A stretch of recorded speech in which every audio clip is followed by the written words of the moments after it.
Continuing. Epilogue. After I graduated from that school and church, my mother, my sister, and I all moved out to Katy, Texas. I attended public high school at Katy High School.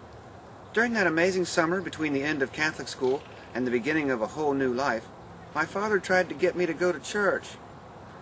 I thought I had finished with that crap. I graduated from that school and got confirmed into that church. I paid my dues, and my right knee still gave me problems from all that damn kneeling. Plus my back started hurting from all that kneeling as well. My dad would come over once a month for his weekend with me and my sister. My parents divorced a few years earlier, and it was all quite mature and well controlled. Both my parents were lawyers, so that was one divorce that went very smoothly. In fact, my sister and I never saw any court proceedings or lawyers or any of that. It just happened one day, and our family was split up. Our whole family sat down at the kitchen table one day, and our parents literally made a long list of possessions that were to be split up. Like a business move, our family broke up with great speed and efficiency. So here I was, fresh out in the country, where huge long streets and houses along them weren't even finished being built before the neighborhood was half occupied. We could easily walk a few miles down the street and be surrounded by nothing but the skeletal wood frames of houses to be. Mile after mile of half-built neighborhoods spanned across the flat, seemingly sterile Texas landscape. It was a new sense of freedom I felt, being away from my father. He stayed in Houston, and the distance was only around 35 miles, but it was enough. He came over in his big red Cadillac, and Janet and I piled into the car, ready to go. Then the inevitable would occur. "Did you bring your belt? Your black leather belt?" "Oops, I forgot." "Oh well, I wasn't planning on wearing it." "Yes, go get it now. And your leather shoes. You need to have matching nice shoes and belt for when we go to church." What kind of rip-off scheme was this, I thought. It wasn't fair that I finished all that nonsense, 9 years of it, and my dad wanted me to keep going to that same church every Sunday he had us, which was one Sunday a month.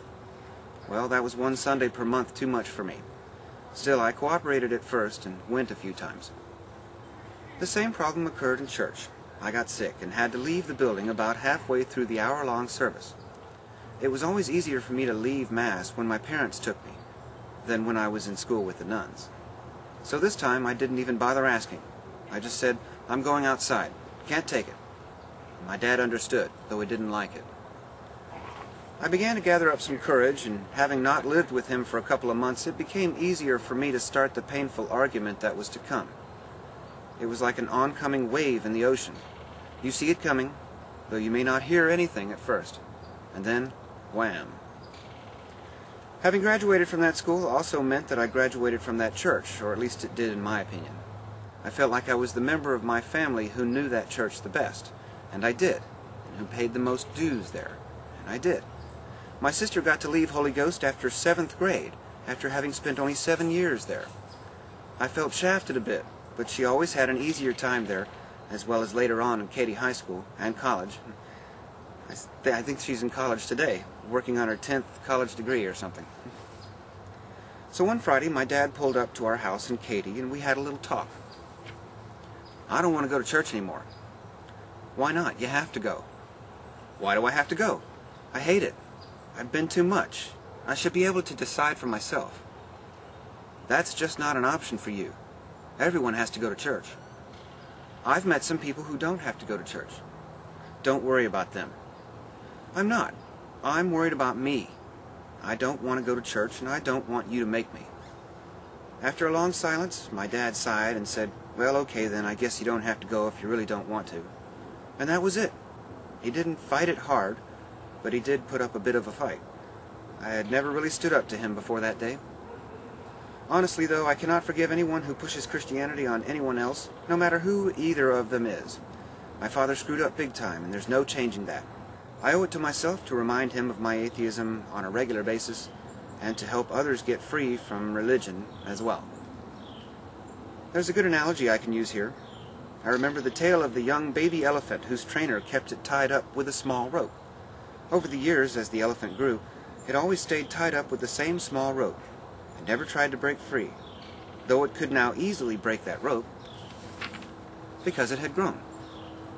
It didn't try to break that rope only because it had lived all its life being tied down with that one thing. As a youth, that simple thing was huge and impossible to break. But since it was trained to accept that it could never even think of breaking that rope, no matter how large and powerful it grew to be, it never became liberated, and it never tried either. It simply didn't know what it was missing: liberation. Religion does this to millions of young people every day. It prepares them for a life of subjugation and servitude to religion. It programs people to never even be able to imagine true mental liberation. If you don't have to believe in a God, you wouldn't have that truckload of baggage that comes with religion. It seems simple to walk away from someone else's baggage like that, but not if you were raised inside of it. When I was a Christian, it was never my choice. No one ever asked me if I wanted to be a Christian, or to become one, or to keep being a Christian. I was asked a lot of questions, but those were not among them. There is a simple formula for indoctrinating children into lifelong obedient Christians, and part of that formula involves keeping certain ideas away from the targeted people. As soon as someone gets a mental picture of a really liberated self, they naturally crave that, or something close to it. Of course, if they're not liberated and don't feel that way, they're not going to want something better. To be more free is better. To me, it's not enough for me to be free from Christianity. I am charged by the memory of what happened to me to go out into the world and try to help others who are currently in the position that I was in for so long. When I was on my knees, prostrate before congregations, suffering in silence, I dreamed of the day I could get off my knees and live like a dignified human. Ever since the first day that I lived without being a student at Holy Ghost, I have felt a certain kind of liberation that I didn't know about before that day. It was the one thing I wanted in my life most of all, to be free from having to profess any religious faith at all. It wasn't just a chore that we had to do a whole lot, it was also a painful mental concept to have to swallow, and I'm one of those people who cares about what he's doing at all times. Any job that wastes time or energy or talents, well, that's not a job I want. I've had several jobs like that, and I didn't do them well. But to have a chore that amounts to more than a full-time job, well, that chore had better be worthwhile. And all those years of praying, studying, confessing, taking communion, and all the other work I had to do for those Christians, I can't think of anything useful that ever came from it, or anything positive that was directly affected by it. I'm a smarter person regarding religion, but I also can't accept any religion or wild claims, so I'm quite annoyingly skeptical. I wear the banner of permanent skeptic with pride, but it has been quite difficult to stomach some of the myth talk I have been exposed to.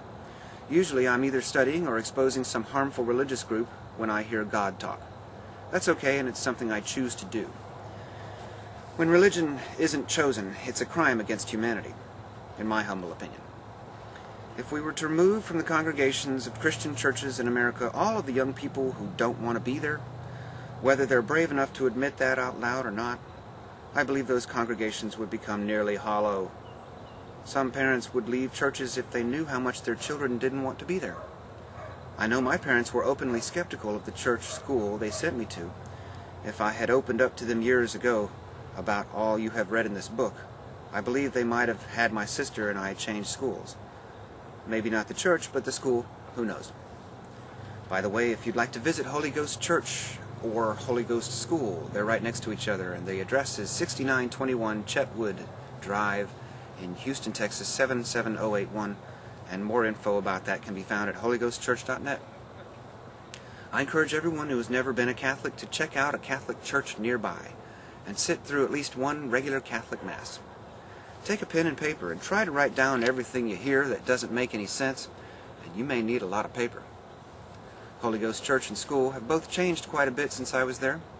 I'm sure there's still a lot of unwanted kneeling and praying, and I'm sure lots of graduates of the school have rebelled against Christianity in some way since they were students there. I sure have, and it's been great. Someone once said that the best revenge is living well. This is one way I have achieved that, by doing what I love to do among so many other worthwhile pursuits. I am a whistleblower against religion, and happily so.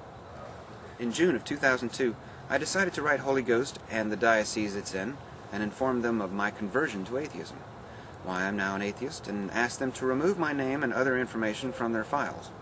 I was no longer a member of their church, and I wanted them to acknowledge that back to me. So here's the letter I wrote to them, June 10 of 2002.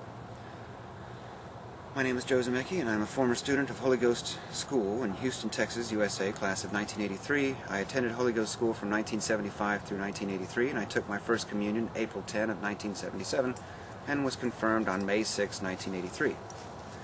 In the light of recent discoveries of corruptions, scandals, conspiracies, and other organized criminal activity at all levels of the Catholic Church, I am writing to you all now to make you all aware of my intention to utterly and completely renounce any and all association I once had with Holy Ghost School, Holy Ghost Church, the Roman Catholic Church, the Catholic denomination, and the religion of Christianity. I had several reasons for abandoning the Christian religion in the first place. The most important reason is the fact that after 8 years of attending Holy Ghost School, including attending a religion class each school day, and attending church at Holy Ghost Church twice weekly for 8 years, I was never introduced to God, Jesus, Mary, or any other supernatural characters. For 8 years I was urged to convince myself to accept such claims. After having to kneel in prayer, read from the Bible as a part of Masses, and study the Bible and the history of the Christian religion, no God was ever made apparent to me. After having to repeatedly confess my sins to various priests, after having to pray daily in school, after having to serve the church in numerous other ways, no one ever produced any God to me. After doing everything I was ordered to do towards the Christian faith, I have never convinced myself of the God claim I was ordered to accept. I am glad for having gotten the religious education I got in religion classes, however. I learned about the other major religions as well, and I was able to compare them fairly, but only in my mind. This went directly against the extremely one-sided nature of those religion classes. I am also glad that our science classes included important factual information about evolution. It helped me understand the ongoing evolution of religion, not just the evolution of nature and humanity. Alas, I could have used that daily hour dedicated to religion class in other ways, learning more important things like math and science, in addition to the insufficient classes we had for those subjects. But of course, never finding that Christian God was only part of the problem.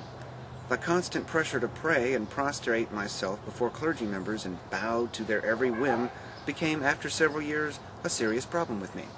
I'm convinced that priests and nuns set themselves up as gods and goddesses and truly, sincerely wanted our prayers directed at them, not some god. Besides forced prayer, forced kneeling, and forced attendance of services in and out of the church, the corporal punishment had a permanent and irreversible effect on me. I now know that corporal punishment of that kind is basically useless and often harmful. I now know that when an adult so quickly resorts to violence to try to solve problems with children, they are at fault, not the child. I am aware of the sadistic nature of nuns, priests, and lay teachers who engage in this violent act. I was mentally and physically abused at the hands of Holy Ghost lay teachers, priests, and nuns. I can never erase the past, but I have been able to move on with my life, and that still cannot remove the mental scars in me, and I shall endeavor to never forget the abuse that took place at Holy Ghost School when I attended. I will also continue to warn innocent people of that abuse and the current abuses that the Catholic Church is engaged in today.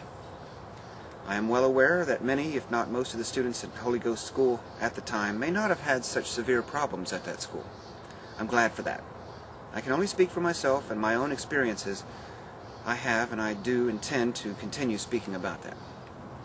I would like to formally request that my name, my school records, my sacrament records, and any other information about me and my time at Holy Ghost School and Church be completely removed from the files of Holy Ghost School and Church, as well as the Catholic Church in general, wherever that information may exist.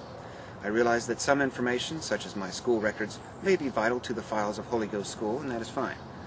If it is imperative that you keep that type of information, you may, but any records that have to do with my association with Holy Ghost Church and the Catholic Church at all should be deleted. Above all, I demand that my name be immediately removed from your roster of the members of the Catholic Church. I haven't been a member of the Catholic Church since I was allowed to stop attending church services just weeks after I graduated in 1983. Please remove my name from any files that say or otherwise imply that I am still a member of the Catholic Church. That pisses me off. That's fucking good.